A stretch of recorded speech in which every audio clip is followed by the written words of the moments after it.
On a reçu plus d'offres de bénévoles que jamais là, dans cette période-ci de l'année, depuis le début de la crise.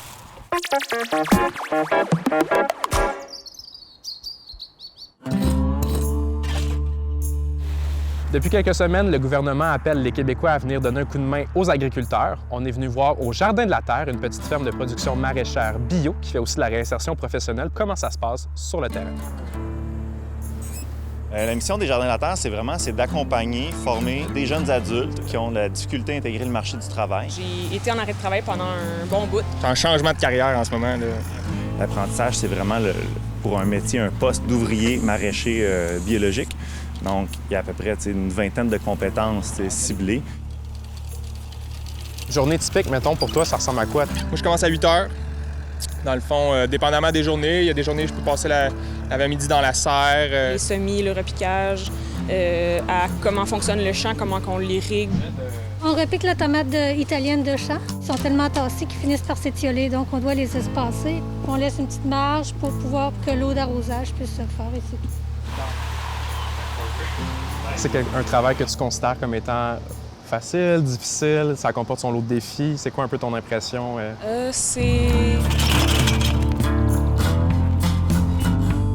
Il y a plein de monde qui sont surpris d'ailleurs de comment on n'a jamais fait ça. Puis c'est du travail physique, c'est dehors, c'est la chaleur, la pluie. Mais moi qui est zéro en forme puis qui repartais de très loin, j'ai été capable de m'adapter assez facilement. On a des pauses quand même fréquemment, après ça, pause du midi. Et puis, à travers ça, il va y avoir des rencontres individuelles qui vont être programmées avec notre conseillère en insertion. S'il arrive quoi que ce soit, des fois, il y a des moments de crise, en sorte qui sont déstabilisés, qui ont de la misère à être aptes à l'emploi. Alors là, c'est le moment de venir avoir une petite rencontre ponctuelle dans mon bureau. On parle aussi de tous les types de violences, de la gestion du stress, l'hygiène de vie. Parce que c'est sûr que c'est un milieu qui est déjà comme t'as de la terre, de la poussière, on en rentre de la boîte, là, puis des trucs comme ça. Au niveau des mesures qui ont été prises, c'est sûr que tout ce qui est au niveau de la désinfection, donc des procédures à l'arrivée, avant les repas, après les repas. Fait que ça a été drastique. La distanciation sociale, donc on est chanceux sur une ferme, on a quand même de l'espace. La mesure qu'on a adoptée, ça a été vraiment de diviser nos équipes en 2 cadres de travail distincts pour avoir le moins de gens possible en même temps, donc dans les locaux, dans les espaces. Avec le contexte actuel qui est assez particulier, tout ça, est-ce que vous avez vu une baisse de motivation ou une baisse de candidature pour venir vous rejoindre ici à la ferme?